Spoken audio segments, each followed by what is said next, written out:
Muy buenas noches, ya son las 9, en nuestra tercera tertulia de las 3 tertulias, reflexiones sobre el ser. Seguimos reflexionando sobre el ser y sobre el ser de la masonería. En concreto, vamos al conocimiento y a la simbología explicados por el profesor y doctor Raúl Abril, que es ingeniero informático, doctor en Business Administration por el Henley Management College de Oxfordshire, Inglaterra, máster en Project Management por el George Washington University de Estados Unidos y es profesor asociado en 3 universidades. ¿Puedes explicarnos más de todo esto que hace y cómo te da tiempo a todo? ¡Qué maravilla! Interviene también para presentarlo el profesor y doctor Carlos Mendoza, conocido aquí también en el Ateneo, profesor de filosofía en la Universidad de Salamanca. Quiero darle las gracias por estar aquí a José Antonio Delgado, a su mujer, Maribel, muchísimas gracias a todos, muchísimas gracias a los divulgadores del misterio, muchas gracias a los que nos están viendo a través de internet, porque gracias a ellos pues salimos en todo el mundo. Muchísimas gracias. Adelante, Carlos, te dejo la palabra. Sí. Muchas gracias, Victoria. Bueno, yo también voy a omitir parte del currículum de nuestro querido Raúl Abril, porque es impresionante y, en fin, creo que al final a lo mejor haremos una pequeña reflexión, porque todavía existen hombres del Renacimiento, un hombre que pertenece al mundo de las armas por un lado y de las letras por otro. Pues eso ya sabéis que según Cervantes es la combinación perfecta. Bueno, yo solamente quería deciros unas palabras personales. El primer acto que presenté sobre masonería en el Ateneo fue en el año 1987 con Roger Lebeder, el gran maestro que ya falleció. En el Ateneo ha habido un enorme interés por la masonería. En las memorias de Azaña, 3 generaciones en el Ateneo, se habla de las logias y su expresión en el Ateneo como centro cultural de Madrid, donde la masonería tenía un poco su sede, ¿no? Recuerdo también al profesor Eduardo Alfonso, al doctor Eduardo Alfonso, que tenía ya 90 y tantos años, el creador de la Sociedad Protectora de Animales, y estaba en el Ateneo en la época en la cual el presidente del Ateneo, don José Prat, era también masón. Quiero decir, por tanto, que la masonería y el Ateneo están muy unidos. Quizá en un primer momento toda esta difusión de las luces desde el Ateneo, todas estas conferencias de intentar nivelar la sociedad española del 19 con la sociedad europea, todos los debates tan importantes que hubo en 1880 sobre el clausopositivismo en el Ateneo, que da una nueva dirección a la reflexión krausista en España y a partir de ahí en toda América. Bueno, pues quiero decir que estamos en el sitio adecuado para hablar de masonería. Y solamente decir que, como ya dijo Cassirer, el hombre es un animal simbólico. Quizá todo sea simbólico, quizá todos los datos que percibe la conciencia puedan tener un trasfondo simbólico. El hombre, aparte de un animal simbólico, es un animal hermenéutico, puede interpretar, de acuerdo al dios Hermes, del que deriva la palabra Meneia. Entonces, ahí, en ese mundo, la masonería, en su definición canónica, dice: la masonería es un determinado sistema de moral velado por alegorías y enseñado mediante símbolos. Luego, entonces, el símbolo, evidentemente, en la masonería tiene una influencia determinante, puesto que, en definitiva, en su misma definición aparece la palabra símbolos. Por tanto, donde terminan las palabras, empiezan los símbolos, le cedo la palabra a Raúl. Pues, muchas gracias, Carlos. Buenas tardes a todos, bienvenidos y muchas gracias por estar aquí, fundamentalmente. Entonces, yo voy a hacer yo diría, no sé cuál es la palabra, si tertulia, presentación, no estoy muy familiarizado directamente con este foro, aunque sí gente del Instituto Masónico de España, del cual tengo el honor de ser secretario y fundador, pues ha venido por aquí, y varios de nuestros colaboradores han tenido el honor de estar con vosotros, ¿no? Y ahora me ha tocado a mí, ¿no? Bueno, vamos a ver un poquito de formato de lo que voy a hacer. Yo voy a dar una charla, o tertulia, no sé cómo queráis decirlo, que tiene este título, y ya, digamos, de entrada estoy utilizando pues una plantilla de una universidad en la cual soy profesor asociado, presencial en quinto de Telecos.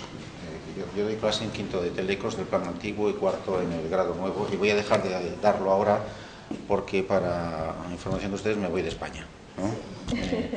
Me voy de España porque me voy a Bruselas, me voy para trabajar para el gobierno europeo. Entonces, esta es la última vez que voy a utilizar esta plantilla, de manera que es un momento un poco emotivo para mí, ¿no? Esto es un trabajo parcial mío, ¿no? Entonces, esto, ¿por qué lo utilizo? Porque quiero dar crédito a que esto forma parte de un seminario donde, pues, de alguna manera salí del armario, por decirlo de alguna manera, porque yo soy masón, ¿eh? Soy masón regular, ¿no? Entonces, yo cada vez ¿os molesto si me pongo aquí? Es que yo me muevo. Bueno, de acuerdo. Entonces, cada vez que hable de masonería, elípticamente debe entenderse la masonería regular, ¿eh? Yo no puedo hablar de lo que no sé, y de lo que sé poco. Entonces, de la masonería regular, siempre que vamos a hablar aquí, estamos hablando de la masonería regular, ¿no? Ahí está el énfasis entre paréntesis. Por otra parte, esto fue un seminario en el cual yo salí del armario como masón en mi propia universidad. Yo me posicioné diciendo: vuestro compañero es masón regular, ¿eh? Eso fue en julio del 2010. Entonces, he utilizado esa presentación, que estuve exclusivamente en inglés, en un curso, en un seminario de verano, y la he ido revisando varias veces, ¿no? Y ahí tenéis, o tienen, como me dijo, ¿tuteo a la gente o no? ¿Cómo lo hacéis aquí? ¿Qué hacéis? ¿Os tuteáis a la gente o no? Sí, de tú, todos ¿Sí? somos conocidos y familia. Entonces, pues aquí he hecho dos revisiones, que son las que tenemos aquí, ¿no? Bien.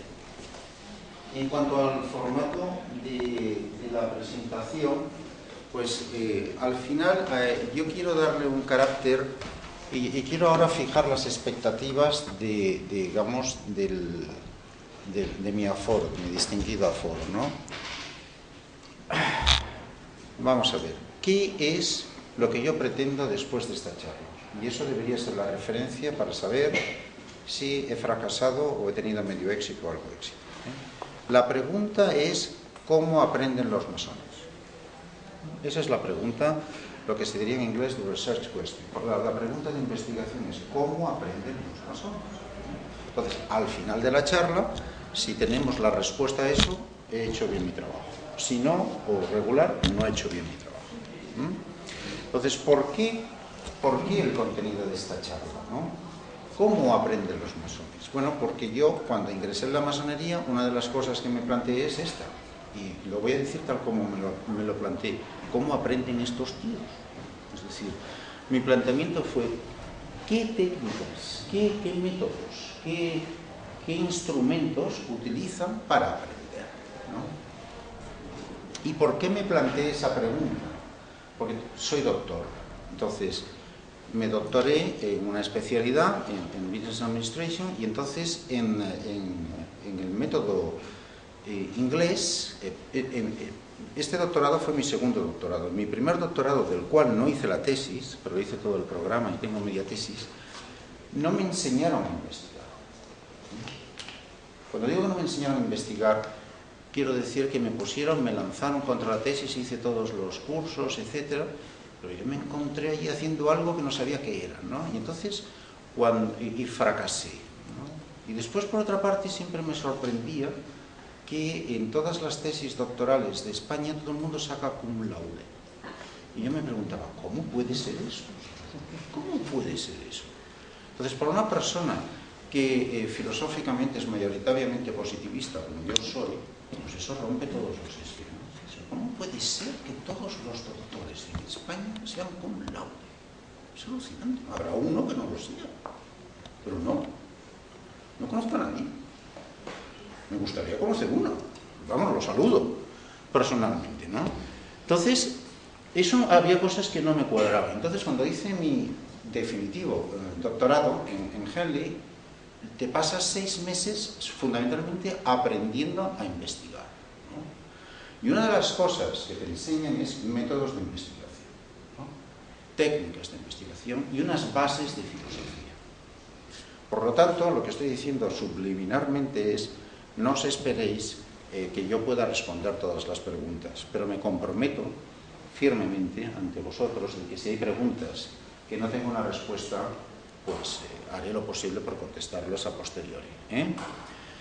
Entonces, de filosofía sé lo justo para lo que a mí me interesaba, que es investigar, métodos de investigación, ¿no? Entonces, una de las cosas básicas en métodos de investigación es plantearse la pregunta de investigación.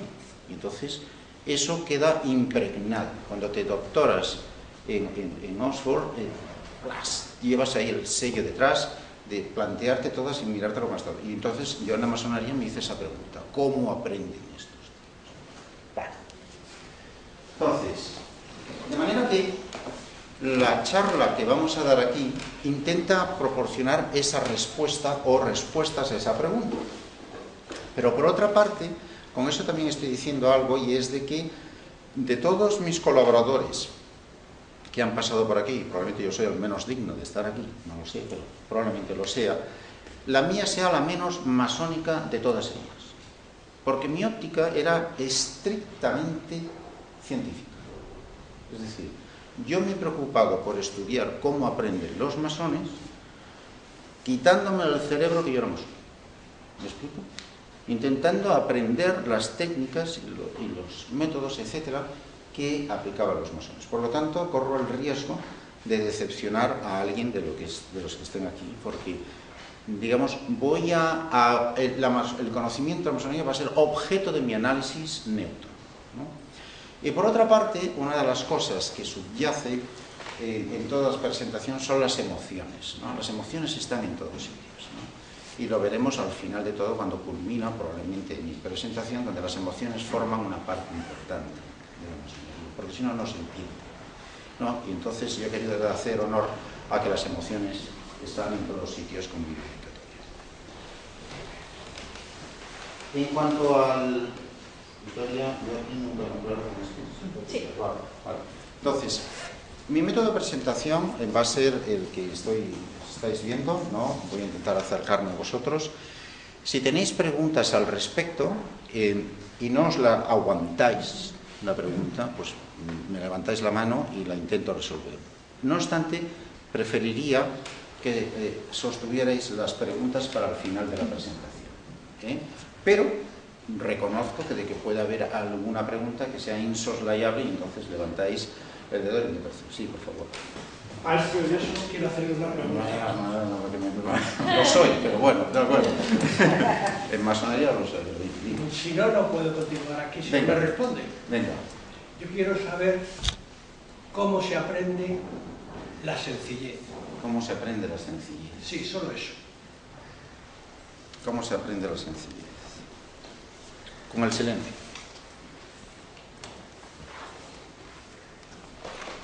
Como el silencio. Una de las cosas que te enseñan en masonería y que es una de mis lecciones aprendidas, las lecciones aprendidas de cada persona son personales. Las mías no necesariamente pueden ser extrapolables a ti. Entonces, la sencillez, que es un elemento importantísimo, sobre todo para alguien que sabe lo que no es la sencillez o el estatus, para mí fue una gran lección aprendida. Yo he tenido posiciones de cierta responsabilidad. Y una de mis lecciones aprendidas vino del mundo profano. El mundo profano es todo aquel que no es masón, en regular. Cuando me mudé a Copenhague, yo he vivido muchos años fuera de España. Entonces, en el 94 me fui a Copenhague, siempre profesionalmente a trabajar. Yo venía de una consultora muy importante que se llama Ernst & Young, y ocupaba un puesto muy alto, y en estos tipos de entornos te crees mucho, tienes un gran sentido del ego, del estatus. Yo soy de esta empresa, y tú si no eres una mierda, ¿vale? Entonces, ese tipo de estatus, porque yo valgo mucho y tal, pues lo tienes marcado, lo tienes marcado. Y además, ese tipo de competitividad. Y cuando llegué a Escandinavia, que todos tienen muebles de IKEA, y que todos tienen un tema de manera de ser, de filosofía muy plano, donde el estatus no existe, pues a mí me fue como una liberación. Entonces, me sentí muy a gusto, aprendí mucho, y una de las cosas que aprendí profanamente es el silencio. Antes de hablar, calla, y si no sabes de qué va, calla más todavía. No hables de lo que no conoces, ¿no? Entonces, después en la masonería yo aprendí el silencio. De manera que esa es mi respuesta honesta. Una puntualización. ¿Cómo ha podido responderle a esta pregunta con una palabra cuando la sencillez necesita una extensa y prolija explicación, porque es lo más inaudito y lo más impresionante, lo más divino, lo más esencial, lo más principal de la categoría de todos los universales, la sencillez? Y usted me ha contestado con una sola palabra, y yo por eso le hacía este movimiento de desarrolle la sencillez, porque es que la sencillez no se puede explicitar con una sola palabra. Con el silencio no es posible. Bien. De acuerdo. Proseguimos. Esta es la agenda, digamos, que pretendo impartir, y voy a crear distintas capas para dar ciertos conceptos que los voy aplicando en mi análisis, ¿no? Primero hablaremos de una serie de conceptos de qué significa dato, para intentar llegar a la definición de lo que en la literatura se conoce por conocimiento, porque si estamos hablando de conocimiento masónico, habrá que definir los términos que los que estamos jugando, ¿no? Entonces voy a trabajar en el tema de qué se entiende por dato, qué se entiende por información, qué se entiende por conocimiento. Y todos estos elementos realmente van a ser piezas de la construcción que vamos a ir utilizando para que al final pues lo apliquemos a la masonería, Pero necesitamos unos mínimos instrumentos, elementos para poder construir, digamos, nuestra cultura. Después de esos conocimientos pasaremos al concepto de aprendizaje individual. ¿Cómo se aprende? ¿No? Básicamente, ¿cuáles son las escuelas, digamos, en la literatura sobre aprendizaje? ¿No? Pero siempre a nivel individual. Luego pasaremos al concepto de conocimiento no individual, sino grupal, organizacional. ¿Qué entendemos por eso? Posteriormente pasaremos al concepto de cómo se crea el conocimiento, y el verbo está muy intencionadamente definido. En la masonería regular, digamos que creamos conocimiento, no descubrimos conocimiento. Esas son dos escuelas muy distintas. Nosotros no descubrimos, creamos. Luego hablaremos, fundamentalmente, muy brevemente, de tipos de conocimiento. Daros cuenta de que no estoy adjetivizando masónicamente, estoy hablando de tipos de conocimiento según la literatura. Siempre que hablo de la literatura es el término inglés de literatura, de decir cosas que ya están escritas. A eso me refiero por literatura. Y por último, ya para culminar, pues la creación del conocimiento masónico organizacional. Bueno, esta es nuestra hoja de ruta.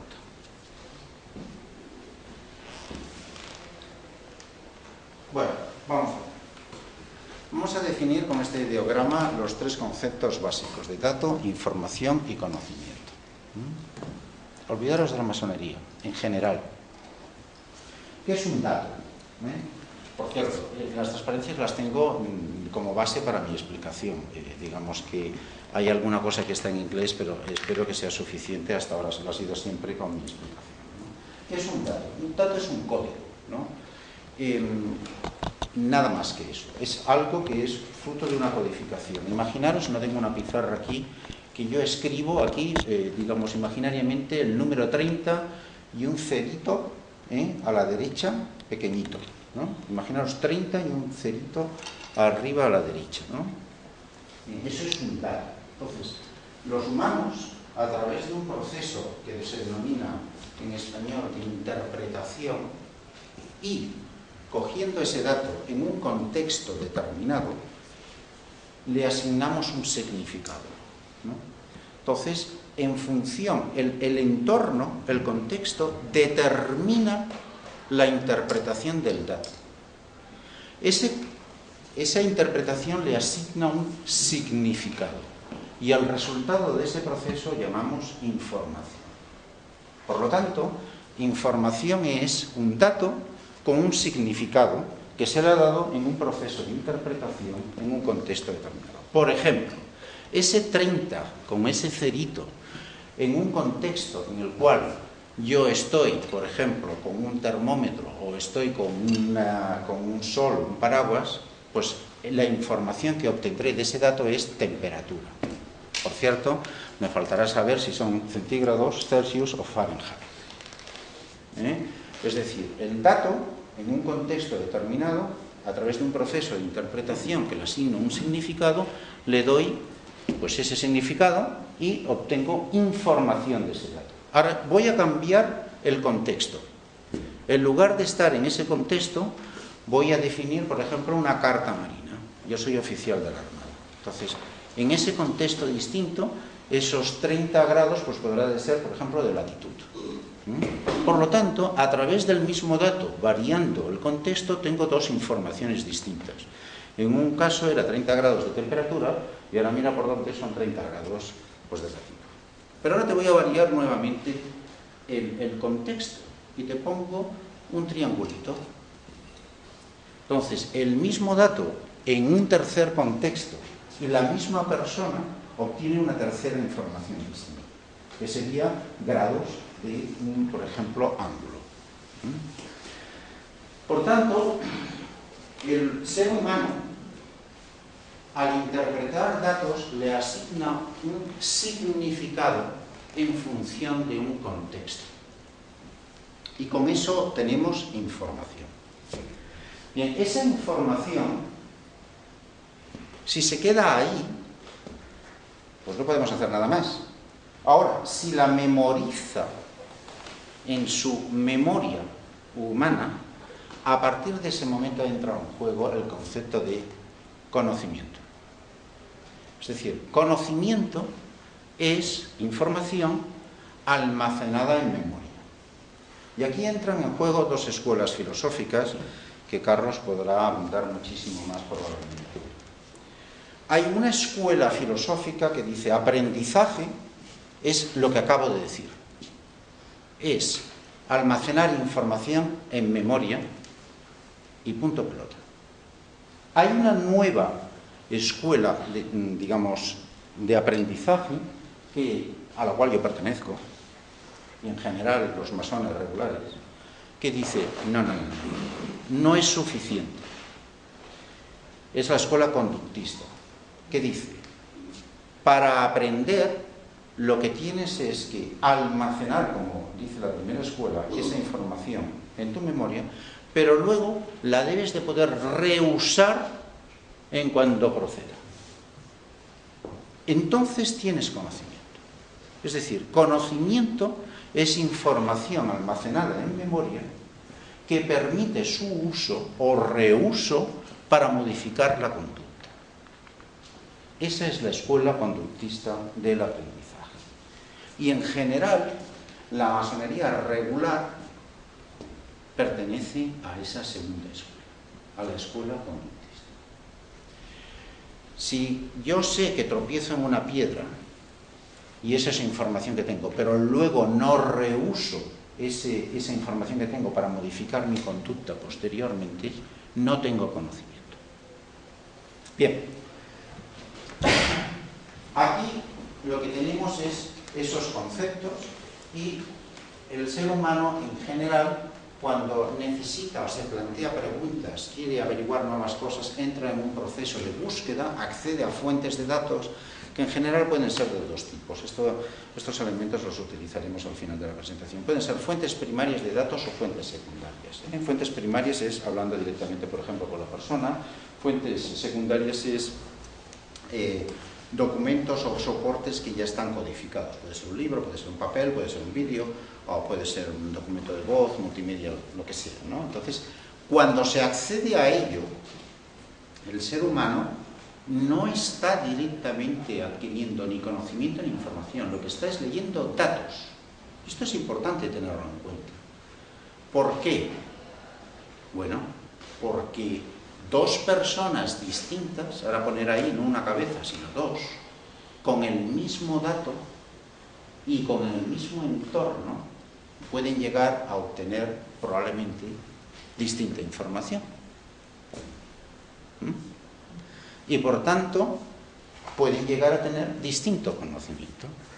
¿Qué es lo que hace la masonería regular? Y todos los grupos, y todas las empresas, organizaciones, intentan en lo posible evitar la multiplicidad. Yo, si estoy en una empresa y tengo dos personas que están ante datos distintos, informes distintos de empresa, lo que sea, a mí me interesa que obtengan el mismo tipo de información. No distinta, porque si no vamos a ir mal. Lo mismo ocurre en muchos colectivos, incluida la masonería.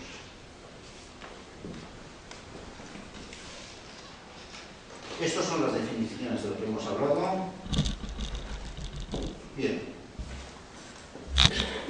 Por lo tanto, por recalcar, denominamos aprendizaje individual al proceso cognitivo de generar conocimiento a partir de información. Es decir, es información que está en memoria, almacenada para su reuso para modificar nuestra conducta.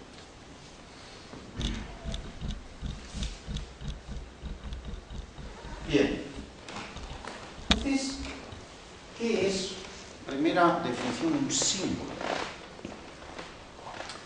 Pues un símbolo es, antes de nada, tengo que definir el concepto de información organizacional. Hasta ahora, lo que he comentado es el concepto de la definición de información individual. Ahora voy a introducir el concepto de información organizacional o grupal. Información organizacional es un dato al cual socialmente se le ha asignado un significado. Es decir, una información organizacional es un dato al cual el grupo está de acuerdo en asignarle un mismo significado. Entonces, todo el mundo, cuando vea ese dato, le va a asignar ese significado acordado previamente. Y por lo tanto van a obtener todos esa información. Y a eso se le denomina información organizacional. Con lo cual se evita la multiplicidad que hemos dicho anteriormente. ¿Se me oye bien desde el fondo? Entonces, ¿qué es un símbolo? Pues es otra palabrota para confundirnos, claro está, no nos vamos a hacer los sencillos. Entonces, un símbolo es información organizacional.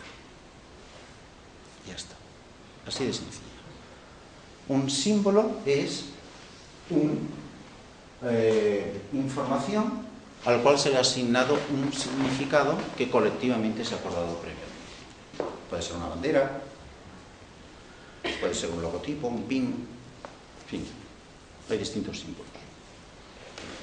No entramos ahora en el concepto de conocimiento organizacional, que sería el paralelo a el conocimiento individual. Ya entraremos después, no nos confundamos ahora demasiado. Ejemplos, para hacerlo un poquito más próximo. Bueno, en la masonería regular, y concretamente en el rito escocés antiguo y aceptado, que es el que yo conozco, que soy escocista, pues hay 3 símbolos ahí, o 4, con significados muy concretos. Estos son símbolos, es decir, son informaciones organizacionales. Cuando veis de que estoy hablando de información organizacional, ya me veis el primero, me veis de que estoy aislándome de la masonería, estoy únicamente como investigador. Estoy como investigador. Estos son informaciones organizacionales. Entonces tenemos pues, los famosos martillos, cincel, regla 24 pulgadas, piedra, fruta, y todos esos son sus significados que se les han, digamos, socialmente acordado que tienen ese significado.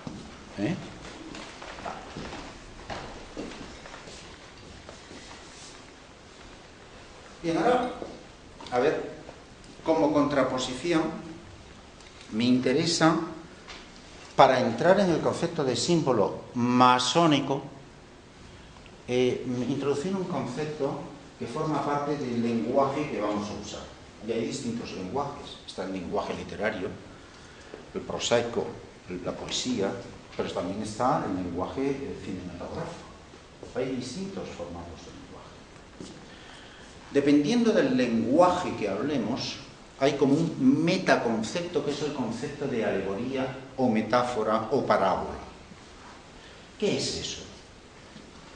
Bueno, pues son, digamos, instrumentos del lenguaje que estemos usando, literario, cinematográfico, lo que sea, que te permite establecer relaciones entre dos hechos o proposiciones entre los cuales hay cierta similitud y al menos un elemento común.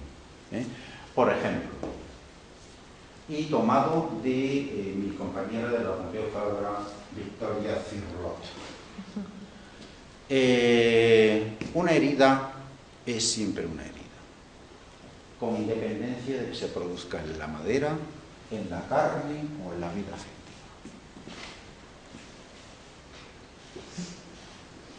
Una metáfora, una alegoría.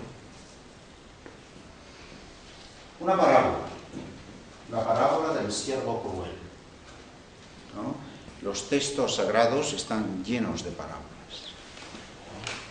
Entonces, forma parte de este conjunto, de este recurso, digamos, del lenguaje que se esté utilizando para expresar esta idea. Bien. Voy a utilizar ahora algo, me la voy a jugar, es un poco arriesgado, ¿no? Para explicar la gestión del conocimiento, que es una disciplina desde hace unos 20 años en vigor, la gestión de empresas, knowledge management, gestión del conocimiento, estoy a nivel profano, es muy difícil hacerlo.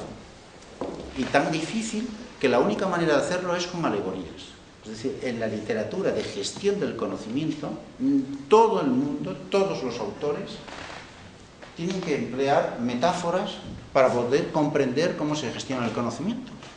Entonces, una de las metáforas es considerar al conocimiento como un recurso. Un recurso como puede ser dinero, capital, o como puede ser pues, tornillos. Porque es muy difícil explicar cómo se gestiona. Si yo soy un gestor de una organización, de un banco, de un ministerio, de lo que sea, a mí me interesa saber cómo se gestiona el conocimiento. Vamos, desde hace 20 años esto está, no hay discusión, nadie lo discute. Hay que gestionar el conocimiento, lo mismo que se gestiona pues, las finanzas o los recursos, etc., ¿no? Pero ¿cómo explico yo eso? ¿Cómo explico yo cómo puedo gestionar el conocimiento? Se me escapa entre las manos. Toda la literatura utiliza metáforas y dependiendo del tipo de metáfora, pues ya se le ve el plumero al autor por donde va. Una de las más usadas es considerar el conocimiento como un recurso. Y el único objeto, no os confundáis, aquí fracaso si estáis yendo más allá. La única intención de esta slide es presentar esto como un ejemplo de lo que es una metáfora, ¿no? Por ejemplo, si yo considero el conocimiento como un recurso, siempre ocurrirá esto. En la parte de la izquierda es el dominio a explicar de la metáfora. Y en la parte de la derecha, el elemento origen que se utiliza para explicar. Entonces, si yo tengo en la parte izquierda conocimiento y en la parte derecha recurso, lo que yo estoy habituado a entender es cómo gestiono el recurso, pero lo que no tengo ni repajolera idea es cómo gestiono conocimiento. Entonces utilizo esto como metáfora para explicar lo otro. Pero siempre ocurre esos tres áreas. Y es que hay una parte que explico, que es la intersección, hay una parte que en el mejor de los casos es pequeña, pero que no es lo explica la metáfora, y hay una parte de la derecha que está ociosa, que no se utiliza. Esto ocurre siempre. Es decir, una metáfora no es completa, no hay completa superposición. Estas tres cosas ocurren siempre, ¿no? Y aquí hay una cierta explicación de las cosas que puede explicar la metáfora de un recurso para explicar el conocimiento, otras que no explica y otras que se queda sin usar. Pero esto ocurre siempre, con la independencia digamos, del entorno en que estemos. Simbología. Bueno, vamos a ver. Voy a explicar el concepto de símbolo un poquito más, digamos, elegante que información organizacional, que lo es. Voy a añadir un poquito más de elegancia, ahora que estamos en el Ateneo, y voy a utilizar, pues, la definición de Victoria Cirlot, que no se contrapone a la que yo he dado, Un símbolo es, por cierto, no lo dice ella, pero yo lo pongo entre corchetes, estático. Luego veremos por qué. Un símbolo estático es una encarnación sintética de una idea trascendental, es decir, no inmanente. Carlos, como profesor de filosofía de la Universidad de Salamanca, nos explicará lo que significa inmanencia, un concepto muy profundo. Pero es un concepto, es una idea científica, una idea trascendental. Recordad que vamos a hablar de la masonería regular, por lo tanto, Dios está ahí, no se discute, existe. Entonces, es una instalación sintética de una idea trascendental a la que se accede a través de su contemplación. Un poquito más de elaboración. Un símbolo es todo lo que viene debajo, es una alegoría que además tiene un significado compuesto, normalmente no es solo uno, es compuesto, y que relaciona dos planos de la realidad.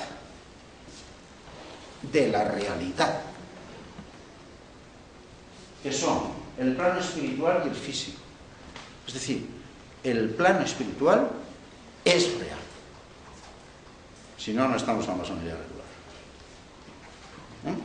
O sea, Dios y la creación existen. Punto pelota. Entonces, esos dos planos que se pueden manifestar por emociones personales, etc., la simbología lo que hace es, fundamentalmente, relacionar. Y aquí, quiero hacer mención a una obra probablemente culminante en la simbología, y es la del padre de Victoria, ¿no? El señor Eduardo Cirlot, el famoso diccionario de símbolos. Es recomendable leer la introducción y el epílogo es de su hija. Entonces, esa es la fe. Bien, ¿y eso a mí para qué me sirve? ¿Cuál es la utilidad de los símbolos? ¿Qué hago yo con eso? Vamos a ver. El símbolo, y aquí tomo a René Guénon, permite hacer esa alegoría, esos circulitos verticales, entre el plano espiritual y el plano físico. Esa alegoría, digamos, pero de arriba a abajo, arriba el plano espiritual, abajo el plano terrenal físico, es lo que te permite el símbolo. Ejemplos. En un templo masónico, el suelo tiene una forma determinada. Es lo que se denomina pavimento mosaico, que es el típico como ajedrezado, ¿no? Blancos y negros. Joder, ¿y por qué blanco y negro? Pues eso es un simbolismo muy profundo de ideas fundamentalmente gnósticas, que son la esencia de los monoteísmos: cristianismo, islamismo y judaísmo. Ahí en el blanco y negro está la dualidad del gnosticismo. Otro ejemplo: un claustro románico. Todos son iguales. ¿Pero por qué son iguales? ¿Es que a alguien se le ha ido la vena y se les perdieron la creatividad? ¿Qué significa eso? Porque el masón siempre pregunta esto: ¿qué significa esto? Bueno, la fuente es el simbolismo del alma, que fluye constantemente. La fuente en el claustro es el alma. Y el espacio arquitectónico es un espacio sagrado que simboliza la creación de Dios, en el cual se está trascendiendo de Dios el principio de unidad. Ese es el simbolismo. Entonces, ¿cuál es una de las consecuencias del símbolo? Y voy a poner esto, ¿no? Yo no sé si mis compañeros contertulios aquí tendrán esto, pero yo cada vez que veo este tipo de simbolismos, pues que me quedo, se me percibe como cuadros, ¿no? Porque dice, y esto un poquito más eruditamente, lo que produce es una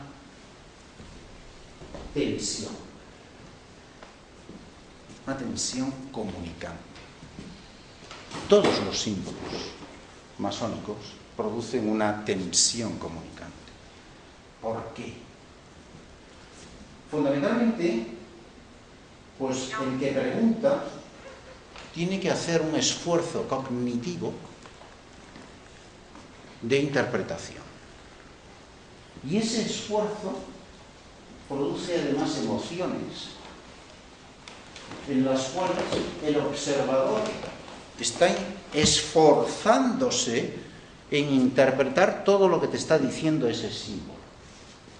Y esa tensión comunicante es viva, vive el símbolo, es la experiencia de estar interpretando ese símbolo y de producir esa tensión comunicante entre el símbolo y el que lo está interpretando, entre el observador, hace que se está viviendo el símbolo.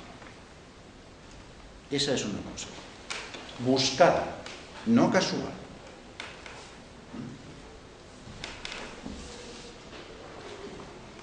Entonces, otra capa adicional. Ahora, fíjense, los títulos también tienen su sentido. Antes decía símbolo, ahora símbolo masónico. Y elípticamente debéis de entender regular. El masón regular, en general, si no, pues algo ha funcionado mal, es un hombre gnóstico, que cree en el universo. El universo es real, existe. Y ese universo tiene distintos planos, por ejemplo, macro y micro. Es indisoluble. Forma uno, es uno. No es una agregación de cosas, es uno. Desde el micro hasta el macro. Y está creado. Es creacionista. Dios no juega a los dados. Einstein. Es creado por Dios. Ergo, si es único, si tiene distintos planos, tienen que existir correspondencias verticales entre esos planos, entre aquellos elementos que tienen algo en común entre esos planos. No los va a tener entre cualquiera, los tendrá entre algo que esté común en este plano espiritual y algo que esté común en este plano físico, carnal. Y esa cosa en común es que comparten una tensión vital. Entonces, ahora nos ponemos un poquito filosóficos, con permiso de Carlos. Lo que estamos diciendo es que el símbolo es una manifestación ontológica de la creación. ¿Me quedo bien, verdad, Carlos? Esto parece como si supiera algo de filosofía. Entonces, es esto. Luego hablaremos un poquito de qué significa ontología. Tengo unas cuantas slides. Pero es esto consigo. Es una manifestación ontológica de la creación. ¿Por qué no se sienta usted y así? Está mareando, ¿verdad? Y lo entenderíamos bien todo, porque cuando usted habla de este lado ya no le... No me oye desde allí. Bueno, intentaré corregirme. Intentaré corregir mi actitud. Bueno, me tendré que levantar. Levante un poquito la voz, nada, ¿no? Oye, bien. Vale. No, pero sí, acepto lo que dice el señor. Vamos a ver. Lo intentaré responder. Vamos a ver. Ahora voy a utilizar, por favor, fijaros en que en la esquina inferior está el ideograma que hemos mostrado anteriormente. Este nuevo ideograma es una simplificación del anterior. Dice lo mismo, pero con otros términos. Es lo mismo. Voy a hacer la traducción. Vamos a comprender, deseablemente, en qué consiste el método epistemológico que se usa en la masonería. Vamos a comprender en qué consiste la ontología que se toma como referencia. Vamos a mirar fuentes cuáles son las fuentes que antes hemos dicho primarias y secundarias. Estas fuentes de aquí son estas fuentes de datos. Esta situación de aquí es la ontología. Lo que se produce aquí interpretando es el método epistemológico. Aquí tenemos la información y posiblemente el conocimiento que sale de aquí. Y después nos hace falta una motivación, que no está en el ideograma anterior. El único concepto que no está en el ideograma anterior es el concepto de motivación. O sea, son los mismos elementos excepto este, ¿de acuerdo? Pero prefiero, el primero era en el cual se aprecia más un flujo de conceptos, y aquí es muy sintético, ¿no? Es como, he utilizado un esquema de entrada, proceso, salida. Bien. Vamos a mirar ahora estos... Vamos a ontología. El primero, el de arriba, el marco de referencia. ¿Qué es una ontología? En filosofía, no necesariamente, digamos, en términos masónicos. Ontología. Bueno, es un esquema de referencia que viene de los clásicos, ¿no? En el cual, en ese sistema, pues se expresa uno cómo vemos el mundo, cómo vemos la realidad. Es el estudio de lo que existe, definido así. En filosofía siempre me ha llamado la atención estas definiciones. Es el estudio de lo que existe, no de lo que no existe. Pues esa sería la contraposición. Amplia variedad de escuelas ontológicas y fundamentalmente en un dominio que se odia a muerte. En un extremo tenemos los positivistas y en el otro extremo tenemos los constructivistas, ¿no? Aprovecho para posicionarme. Yo soy ingeniero, es mi primera carrera. Salimos con un molde hecho que es positivista. Y ya anticipo que la masonería es constructivista. Entonces, afortunadamente, a mí en Henley, pues que no son talibanes de la ontología, me enseñaron que hay que ser flexible. Entonces, yo soy 80% positivista y un 20% constructivista. Y además lo tuve que hacer en mi tesis, así, ¿no? Pero, quiero decir, son contrapuestos, ¿eh? Yo soy fundamentalmente positivista, aunque entiendo el constructivismo. Luego hablaremos de esto. Y probablemente el paradigma de esto es Platón, en el cual define, analiza la realidad mediante categorías, habla de categorías y por lo tanto de las relaciones entre esas categorías. Esto es una ontología. Entonces, como es un concepto así, yo voy ahora a definir las líneas básicas de qué es el positivismo y de qué es el constructivismo. Y después pondré algunos ejemplos, ¿no? El positivismo, y ahí tenéis pues una referencia, y esto forma parte, por ejemplo, cuando alguien hace un doctorado, como estaba diciendo antes, una de las primeras cosas que se le enseña es esto. Si tú quieres investigar, tienes que aprender ontología y epistemología, para después escoger el método de investigación que vas a coger. Entonces, positivismo. En el positivismo la realidad existe por sí misma, es objetiva, y sus atributos pueden ser medidos con métodos objetivos. Es decir, el observador, el analista, el investigador es independiente de la realidad. Por observarla no la cambia. Existe, está ahí. Se centra en hechos, busca comprender las relaciones de causa-efecto entre las cosas. ¿Se ha producido esto? ¿Por qué se ha producido esto? ¿Qué es lo que lo altera? Todos los métodos de investigación del positivismo buscan como resultado de su análisis extraer leyes generales. Pero a mí no me interesa la casuística de este caso particular. Yo quiero comprender cómo funciona la realidad y lo que yo encuentre, mis conclusiones deben ser generalizables a todos los casos en los cuales se produzca esta causa y este efecto. El desconocimiento, como el mundo existe, por favor, este tema y este concepto es muy importante. Como el mundo existe por sí mismo y es observable, lo que estoy haciendo es descubrir cosas que yo no había visto antes. Pero yo estaba ahí. ¿Entendéis este concepto? Yo estoy fundamentalmente descubriendo como los descubridores de América. América existía. Y lo que estoy haciendo es descubrirlo. Por ejemplo, la democracia. La democracia, el concepto de democracia es un concepto eminentemente positivista. El concepto de jurado popular es un concepto eminentemente positivista. Eminentemente positivista. Constructivismo. En las antípodas. La realidad no existe por sí misma. No es verdad.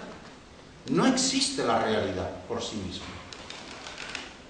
Está ligada a la experiencia individual del observador.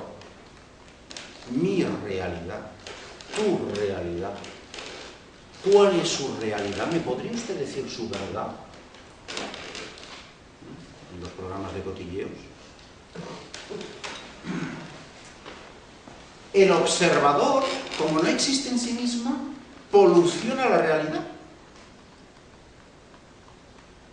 La polución, como no existe, independientemente, yo observador estoy alterando porque formo parte de ella.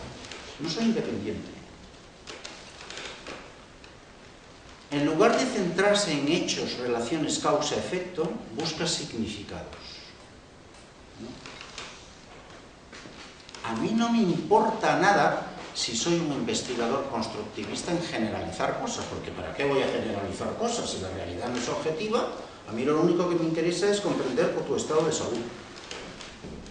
Y cuando tenga otro, pues yo no voy a poder generalizar tus cosas, tendré que centrarme en el siguiente. Es un enfoque holístico. Así como el positivista puede centrarse en una cosa parcial, aquí no. Realmente tiene que enfocar, digamos, la realidad desde todos los ángulos posibles.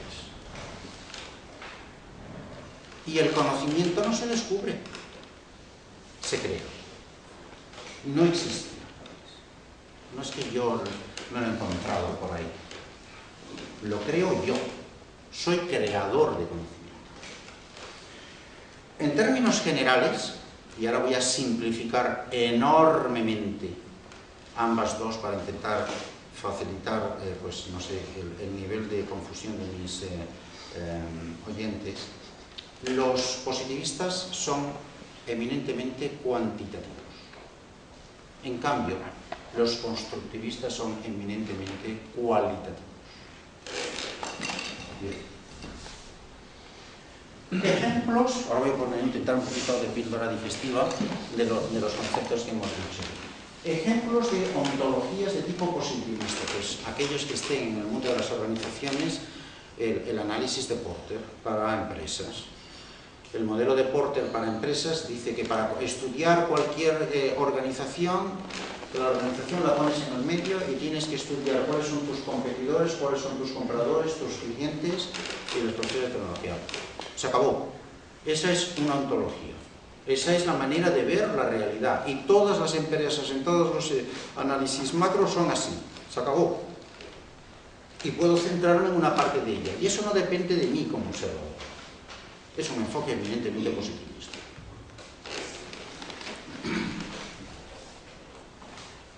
Constructivismo. Sé que esto es un ejemplo, pero no me preguntéis cosas porque no se lee.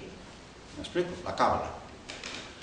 La cábala, los cabalistas, es un ejemplo de sus esquemas de referencia de ontología.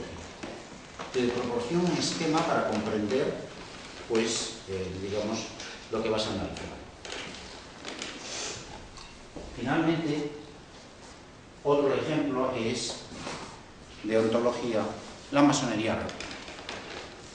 La masonería regular produce una ontología, que aquí hay pues, varios elementos, después abundaré más de ellos. Existe Dios, el gran arquitecto del universo. Otro elemento de esa ontología. El libro sagrado. Torá, Biblia, Corán, etcétera, etcétera, etcétera.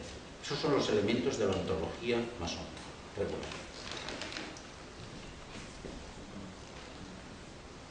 Bien, hemos visto ontología.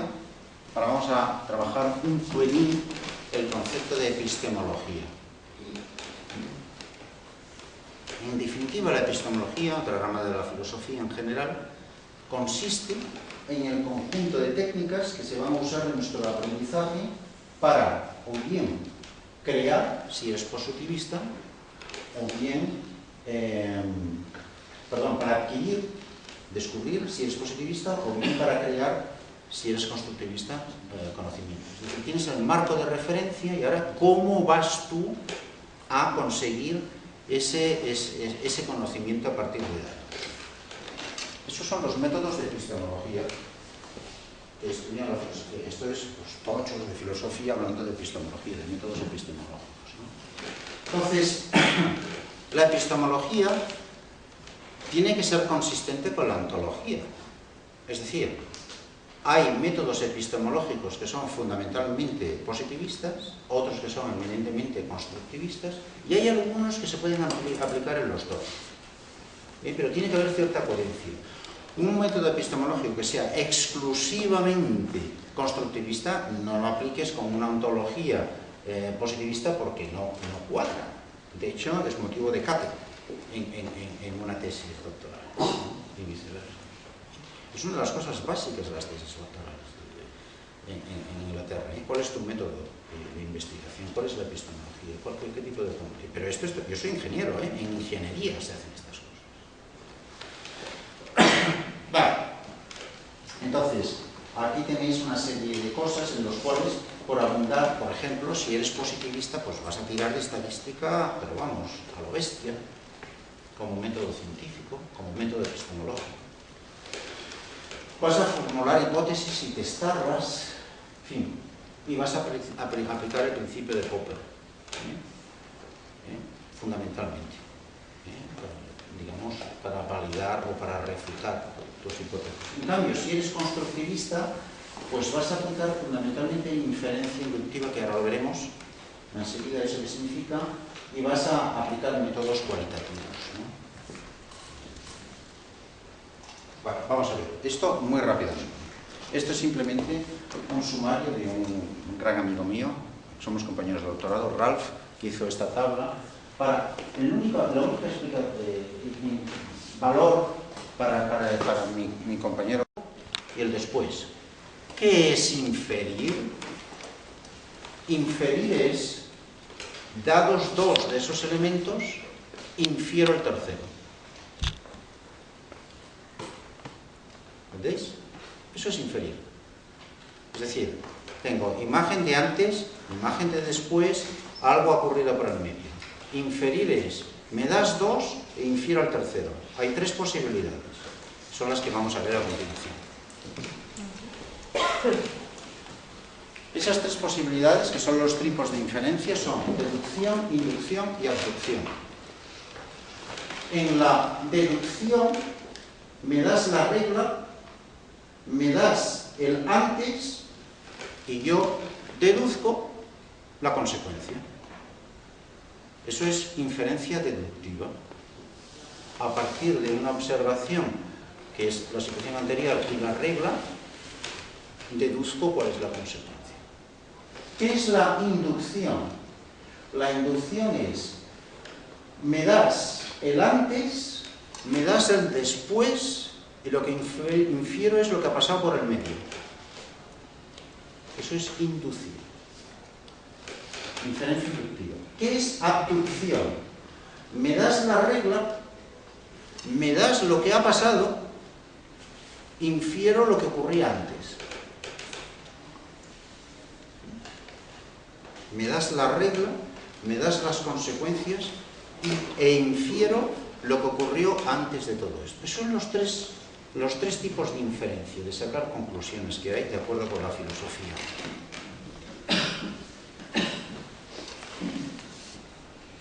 Dolor de cabeza. No dolor de cabeza, terapia. Intento diferir un poquillo los conceptos. Dados 2 elementos, voy a inferir el tercero. Bueno, eso quiere decir que el conocimiento será el tercero, la inferencia, si luego lo reuso en otras ocasiones.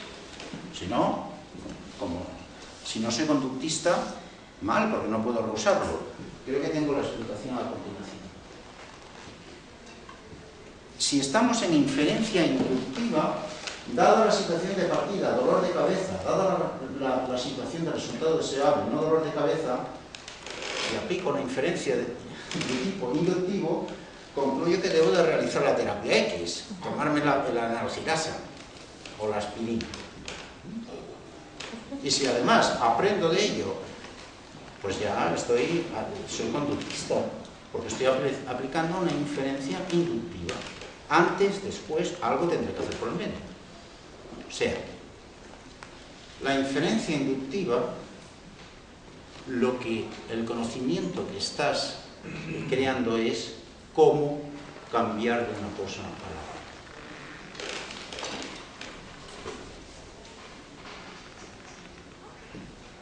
Aquí ya ponemos un poquito más de cosa masónica. La piedra bruta, que somos todos, es la situación de antes. Nosotros sabemos que hay piedra bruta estudiándonos, comprendiendo nuestros vicios, defectos y, como se dice en consultoría, oportunidades de mejora. Nosotros tenemos una motivación, que era aquel elemento que venía por debajo en aquel ideograma.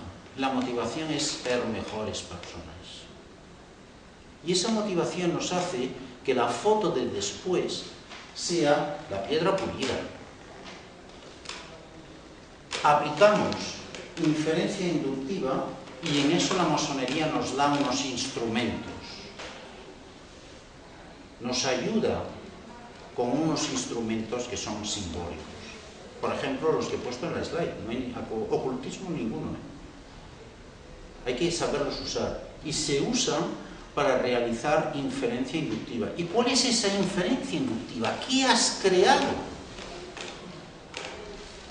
¿Cuáles son los cambios en mi conducta que debo de realizar para pasar de la bruta a la pura? Tan sencillo como eso.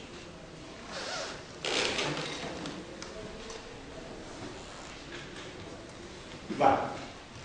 Una de las cosas que los masones hacen es hacer unos escritos que se les denomina planchas, ¿no? Esto es un texto real, de un texto, en el cual no digo quién es, pero es un texto real. Entonces, en este texto tenéis un ejemplo de autoevaluación en una plancha de un masón, aprendiz. Además, simplemente lo tenéis aquí. Yo pasaré la presentación, Victoria, por si queréis hacer lo que queráis hacer. Aquí hay un ejemplo claro de autoevaluación de una persona en las cosas en las cuales quiere, digamos, y las lee delante de otra gente.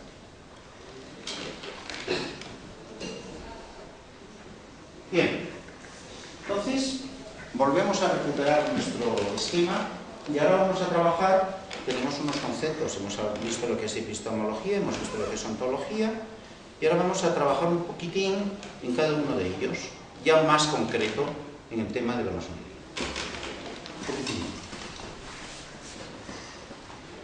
Las fuentes de los datos. Bueno, las fuentes de datos es para facilidad de comprensión, en el esquema de la derecha pondré un circulito en la parte para indicar la parte que estoy desarrollando. Ahora el circulito está en la entrada. Fuentes de datos, dice, para los que estéis al final, que no lo podéis ver. Entonces, ¿cuál es la principal fuente de datos? Tu autoconocimiento, conocer tus imperfecciones.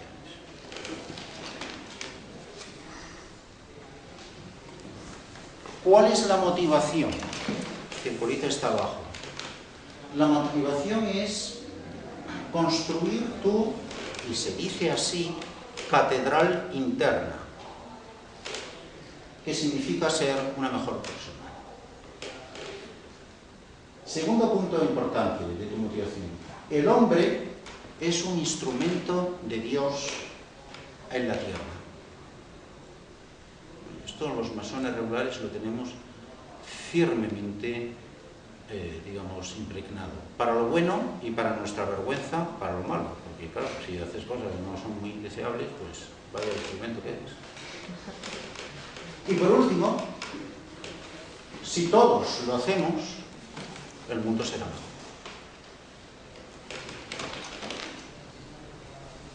Bien, vamos a verlo. Arriba. Este que era un poco espesillo, ¿no? La ontología. Vamos a hablar de algunos aspectos ontológicos de la masonería regular. Antes había puesto solamente el Gao, el Dios, el Corán. Bueno, ahora vamos a hablar un poquitín más, ¿no? Bueno, es constructivista. Estoy rehusando los elementos que antes hemos dicho. La masonería, la ontología es constructivista, fundamentalmente constructivista. Los landmarks famosos. En otras conferencias espero que hayáis visto cuáles son aquellas cosas que debemos de creer. Si no, ir a Wikipedia y teclear landmarks. Es iniciática. El masón es un hombre nuevo después de ser admitido en la masonería. Es un fenómeno iniciático y hay muchos fenómenos iniciáticos distintos. Cuando entras en una academia militar es un fenómeno iniciático. El bautismo es un fenómeno iniciático. Hay distintos. Las maras de Ecuador son un fenómeno, digamos, pseudo-iniciático, ¿no? Hay distintos fenómenos iniciáticos. Las tribus del Amazonas, cuando pasas a ser el hombre adulto, es un fenómeno iniciático. A ver, este es un poquito más espesín. La ontología masónica es el conjunto de los pocos, no muchos, pocos arquetipos fundamentales de la creación. La multiplicidad es derivada de la combinación de esos pocos arquetipos. No hay muchos instrumentos, hay unos pocos que son los fundamentales. Y la multiplicidad viene de la combinación de ellos. Y eso pasa en todas las ontologías. Por ejemplo, en la que he puesto antes de Michael Porter había 1, 2, 3, 4 y 5. Ya está. El universo es creado por Dios, no por un Dios, sino por Dios. Con un orden, que no es aleatorio. Dios no juega a los dados. Einstein. A ver, Dios no juega a los dioses porque Dios es el juego de la sabiduría azarosa. Ahí va comprendido todo lo que significa la rueda inverosímil de las infinitas posibilidades. Entonces, una posibilidad infinita es el juego. Pero el juego divino es que Él es la esencia de una sabiduría azarosa, no predestinada, azarosa, perdón. Gracias. De nada. Seguimos.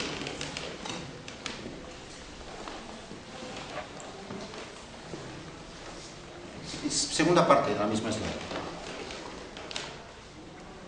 ¿Perdón? Sí, sí, sí. Ah, entiendo. Ponga el turbo, vamos. Entendido. Más a nivel de simbología. Ningún símbolo es irregular, es ornamental. Todos tienen, como son elementos, de los pocos elementos ontológicos, todos tienen su significado y su utilidad. Bueno, sí, hay algo muy masónico, y es todo es serial, no hay discreción, o sea, en colores, no es blanco o negro, entre el blanco y negro hay grises. No puedes ser piedra, no eres piedra bruta en todo o piedra pulida, estás en el proceso, en el intermedio. Sí. No existe lo discreto, existe lo continuo, lo serial. En fin. A nivel epistemológico, bueno, los métodos que se utilizan son fundamentalmente de inferencia inductiva, ¿no? Y se crea el conocimiento, lo que hemos dicho anteriormente. Estoy ahora fundamentalmente recopilando lo que he dicho antes. Bien, ahora llega un concepto vital para la masonería regular, que es el concepto de ritual. El ritual es un símbolo en acción, en contraposición al símbolo estático, que encarna, y ahora podemos aplicar las definiciones anteriores, ¿no?, una idea a la que se accede a través de la experiencia de participar en su desarrollo. Es un reflejo estético de una ética. Ahí hay una ética. Y fundamentalmente utiliza elementos de una dramatización. Se dramatizan cosas. Y hay que ejercitarlo cuanto más sin desviaciones mejor, porque entonces se pierde la sustancia. Hay que seguirlo bien, hay que hacerlo. Al igual que, por ejemplo, una parada militar, por ejemplo, la muerte no es el final, se ensalzan unos sentimientos de pertenencia al grupo. Formas una unidad con el que tienes al lado. Y además se invoca, y aquí, Victoria, no me sale todo lo que quisiera, se invoca, se inicia a la gloria del gran arquitecto del universo. Es decir, lo que se hace es invocar a Dios para que nos ilumine en lo que vamos a hacer. En la masonería regular, yo estoy hablando de masonería regular.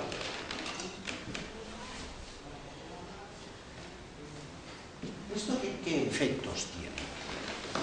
Pues tiene efectos que los psicólogos dicen que es producir cambios de consciencia en los participantes.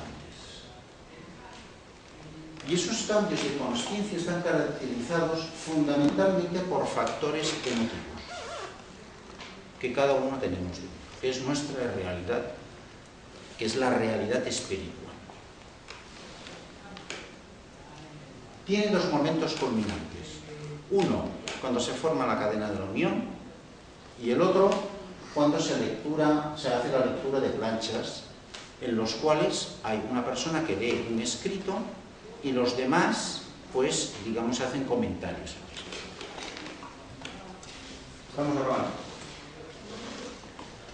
Muy brevemente, para explicar el concepto ahora, porque hasta ahora nos hemos estado moviendo al nivel individual. Y ahora tengo 2 slides para acabar, para introducir el concepto de conocimiento organizacional, ¿no?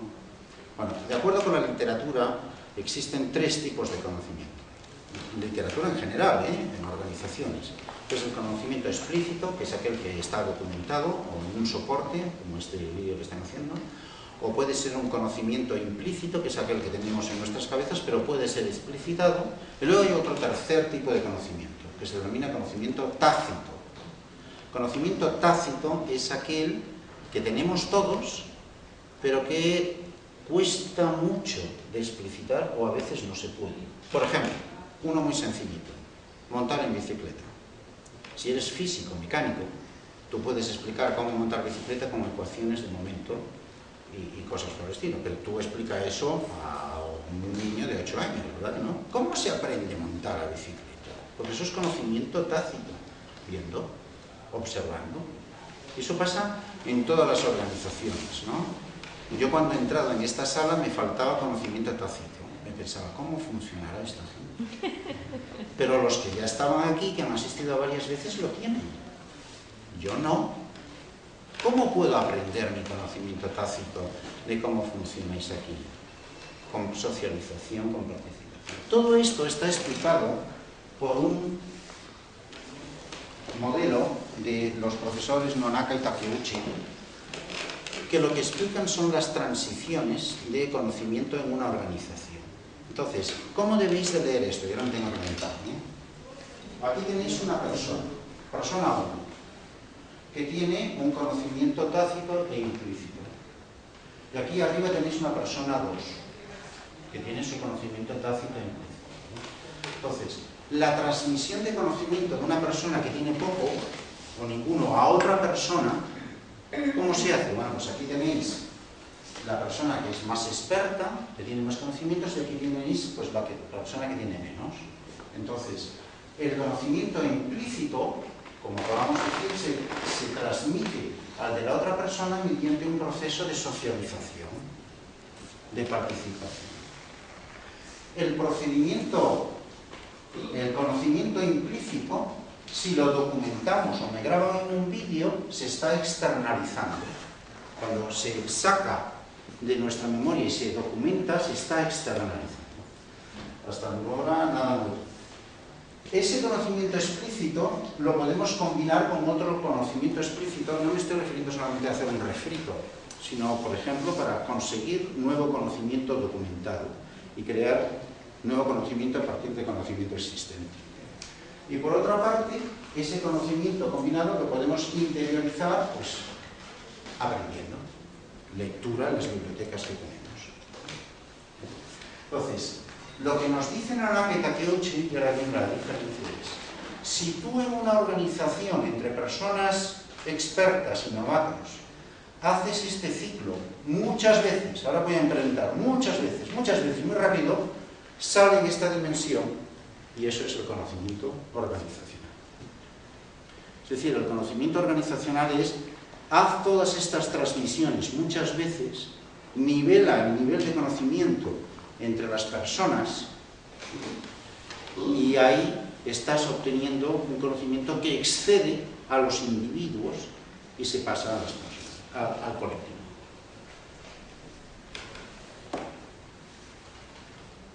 Bueno, la tradición masónica entonces, ¿en qué consiste?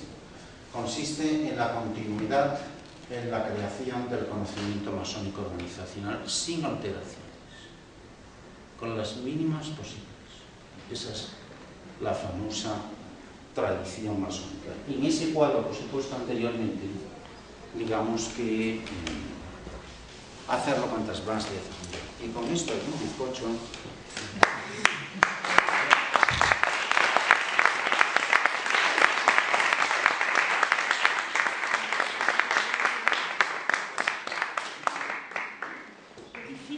Qué difícil lo que has hecho, en síntesis, lo que es el conocimiento masónico y hemos podido pensar en muchísimas cosas, en lo que es nuestro conocimiento también y en cómo nos influyen los símbolos, En fin, de aquí van a salir muchísimas preguntas, estoy segura. Enrique. ¿Cómo valoran los masones la experimentación científica? Muy positivamente. Bien. Entonces aquí viene la segunda pregunta. Innecesaria. En el siglo XXI las conclusiones son que el universo no ha sido creado. Ahí está el Big Bang que lo explica, pero además ya están las teorías pre-Big Bang. Yo recuerdo una persona, y voy a decir muy brevemente aquí, que vino aquí a hablar de masonería.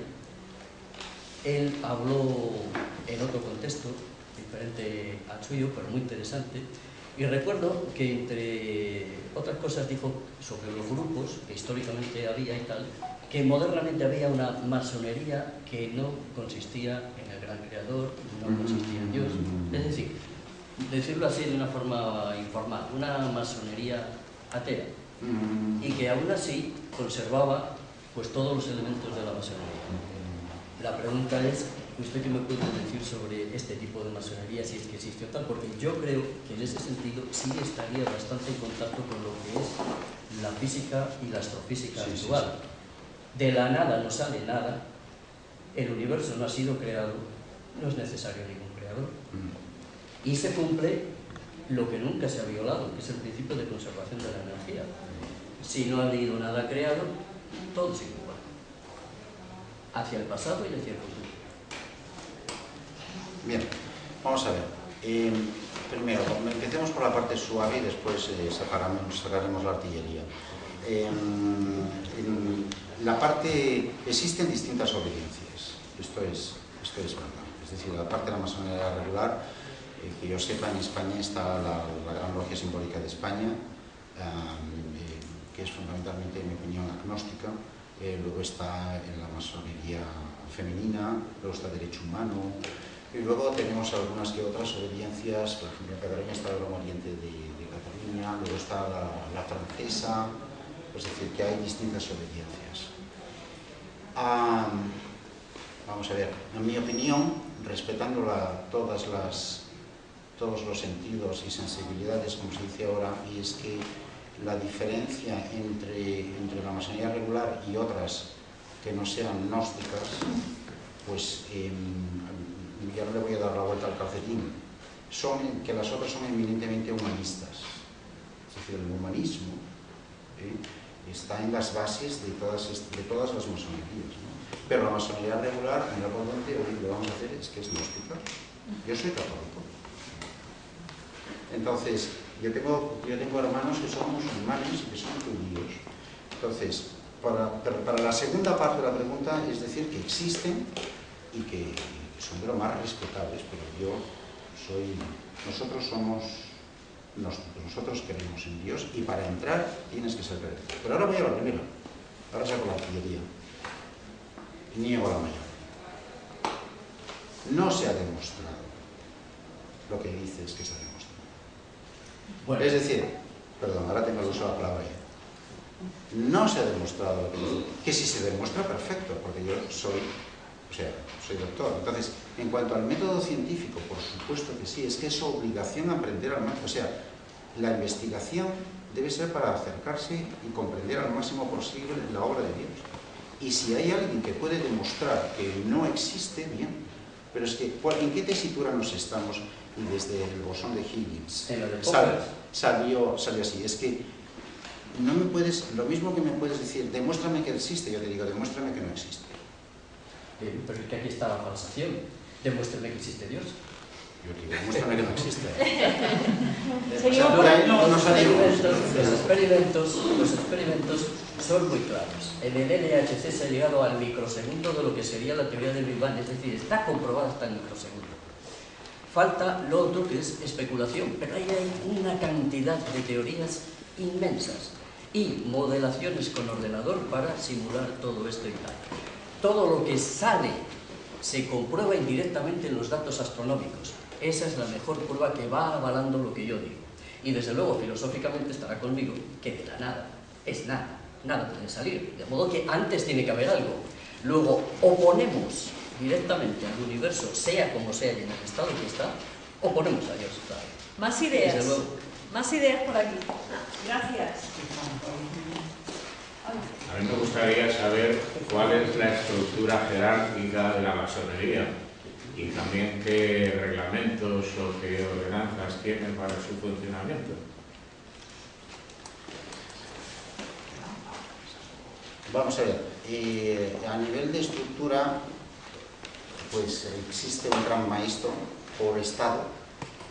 O sea, la masonería regular, el concepto de regularidad implica varias cosas. Uno es los conceptos fundamentales de la ontología que acabo de decir, de ser creyente, etc. Pero a nivel de jerarquía, pues por ejemplo, no existe un papa, por decirlo, porque es una persona normal y corriente, no es un líder espiritual. O sea, nosotros, la masonería, todos tenemos que tener nuestra religión. La masonería no es una religión, yo soy católico. O sea, lo mismo que puede ser de la Cruz Roja. O sea, son dimensiones ortogonales. Entonces, pero respondiendo a la pregunta, que no la reunió, la masonería regular es regular porque las que así lo son por tradición se reconocen entre sí. Solamente puede haber una por estado. En el caso de España, la GLE, la Gran Logia de España. Tiene un gran maestro, toda la estructura es similar en todas las grandes logias del mundo. Entonces hay un gran maestro que es escogido por elecciones cada 4 años y solamente pueden votar aquellos que están cualificados para ellos, que son maestros instalados. Debajo de eso está dividida por una estructura territorial de tipo de tradición romana o románica, que es por provincias. Y en cada provincia dentro del Estado pues tienes un delegado, por decirlo de alguna manera, un gran maestro de la provincia. Y después tienes las logias, y las logias son soberanas en sí mismas, en el sentido de que solamente teniendo en cuenta unas normas muy pequeñas, pues digamos existen. Pero vamos a ver, quiero hacerle, porque usted ha aplicado la palabra ordenanza, que me ha parecido muy... ¿Tiene usted alguna tradición, o ha pertenecido usted, si no quiere no me conteste, ¿ha pertenecido a algún tipo de estamento en el cual hay ordenanzas? ¿No? ¿Algún tipo de qué? ¿De estamento, de institución que tenga ordenanzas? Bueno, ordenanzas o reglamentos. Bien, vale, perfecto. Vamos a ver. La masonería en general es una orden y que paradigmáticamente de tipo laico, aunque todos somos creyentes en Dios, pero es laica. Es decir, y es una orden, funciona como todas las órdenes, y hay órdenes militares y órdenes religiosas, los jesuitas, los franciscanos, pero también está la orden de Malta, la orden, en fin, hay distintas órdenes. Por lo tanto, la estructura es muy similar, es decir, tienes una cabeza, que en este caso es elegida periódicamente, luego tienes una estructura hacia abajo, y luego tienes... ¿Quién decide quién es la cabeza? Por votación, como he dicho. Cada 4 años hay unas elecciones. Hay unas elecciones cada 4 años. Perdón, Carlos. Sí, bueno, yo lo que ya decía, solamente quiero decir varias cosas. Primero, la palabra símbolo deriva del verbo griego valo, lanzar. Creo que Raúl nos ha lanzado algunas ideas muy interesantes para analizarlas, ¿no?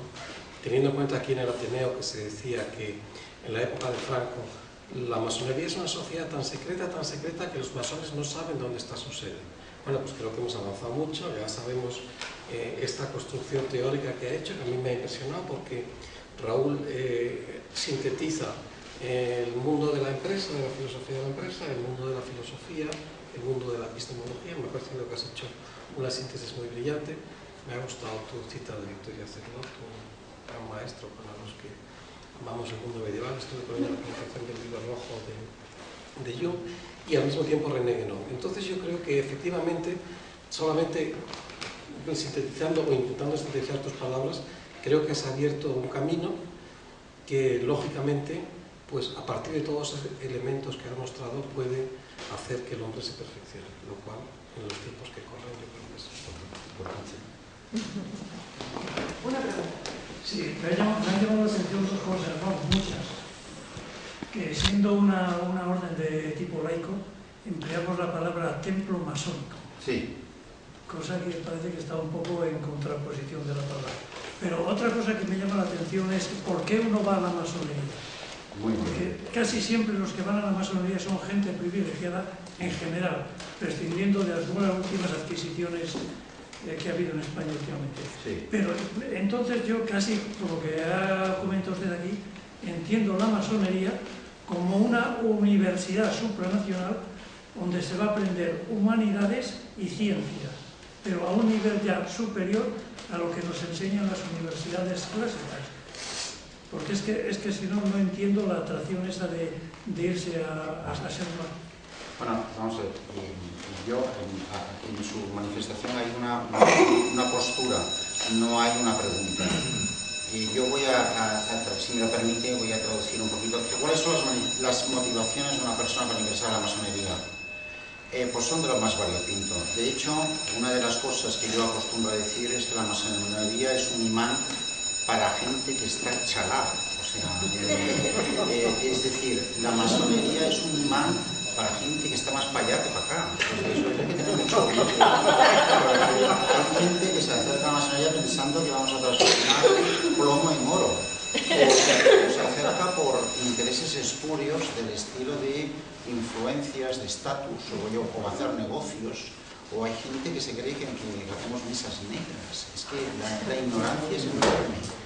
Entonces, yo, de cosas que me atrevería a decir legítimas, yo ¿por qué ingresé en la masonería? Pues yo ingresé en la masonería porque tenía un interés, bueno, yo hacía muchos años que ya me interesaba por libros, etcétera. Tiene que haber una motivación personal, pero yo también quería, digamos, de alguna manera intentar ser mejor persona de lo que era, ¿no? Un amigo mío dice, el masón es una buena persona que quiere ser mejor, ¿no? Entonces, otra cosa es que se consiga, y otra cosa es que haya auténticos hijos de la gran madre, ¿no? Pinochet y Allende eran masones, ¿no? Los dos.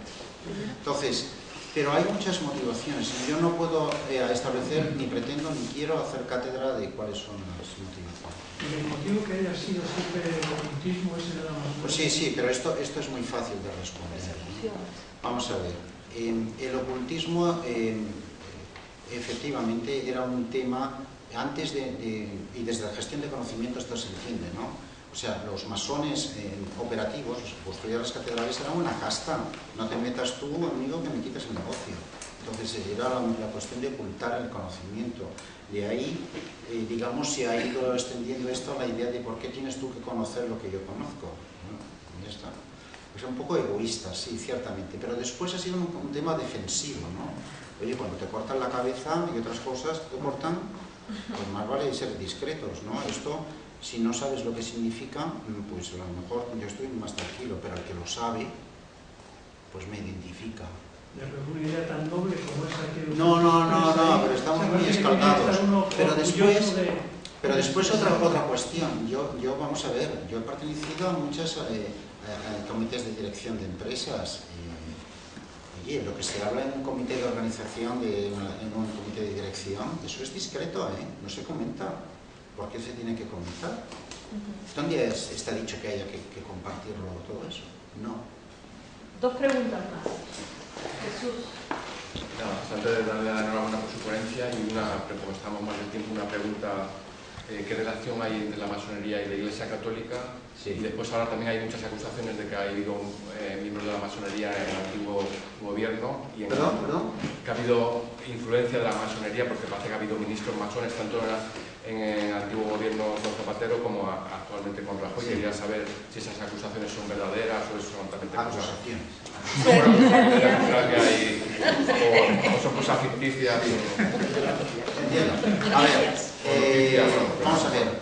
Entre aquellos hermanos que somos católicos, desearíamos que se nos levantara la prohibición de comulgar. Yo creo que esto es general, ¿no? Entonces, los contactos son discretos, ¿no? No os olvidéis... ¿No podéis perdón, o sea, como yo, que estoy separada y tampoco puedo, ¿no? O sea, ¿lo digo en la comunión? Sí. Sí, no podemos participar de la comunión desde Garibaldi, por motivos obvios, lógicamente. Entonces, vamos a ver, yo no lo sabré. Yo no lo sé, pero estoy convencido que habrá contactos, porque lo mismo que Galileo, pues otros, pues pasará. Yo no lo veré ni otros, ¿no? Pero dentro de 200 años estoy convencido que habrá relaciones institucionales normales. Porque vamos a ver, ¿cómo es posible que la masonería en el Reino Unido, en Inglaterra, está plagada de pastores cristianos? Plagada. ¿Me explico? O sea, el obispo de Canterbury empezando. O sea, la masonería regular es uña y carne con la iglesia anglicana. A nivel político, ¿no? Que tiene más, pero y además con más morbo, y digo con la segunda parte, el famoso affair de la P2 con el Vaticano. Pero si el banquero era de la masonería, estoy convencido de que hay conexiones, ¿no? Os voy a decir un tema antes con otra intervención, pero para hacer un poco provocativa, ¿eh? La masonería es el opus Dei laico. Bien dicho. Y además... Eso es la masonería. Es una orden laica. Eso somos. Sí, nada más quería un pequeño apunte. Aquí en España todo el mundo ha oído hablar desde los tiempos de Franco del contubernio judeo-masónico. Sí. Se dice, yo tenía un tío que precisamente era masón y fue el primero que me empezó a enseñar cosas de masonería y los hábitos y las patitas y todas estas cosas, ¿no? Y una de las cosas que me decía era las razones que ya no hay tiempo de exponerlas aquí, por las cuales Franco fue rechazado en la masonería, y de ahí su rechazo, dado que incluso su hermano era masón. De ahí viene. Una pregunta.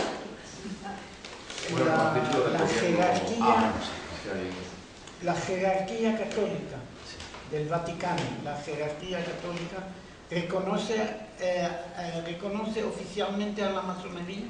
Por supuesto que la reconoce, lo que pasa es que no tiene relaciones, si no, no estaríamos, digamos, con la ¿La acepta? No. Pero no lo trata como una herejía. No, no es una herejía. Que yo sepa, yo aquí no sé si estoy patinando, pero que yo sepa no es considerada... ¿La acepta o no la acepta? No, en términos de relaciones no. En términos de relaciones no. La jerarquía católica no acepta. No, la jerarquía católica no lo acepta. La cristiana sí. Sí, bueno, por supuesto, la anglicana sí. Muchísimas gracias. Otro aplauso.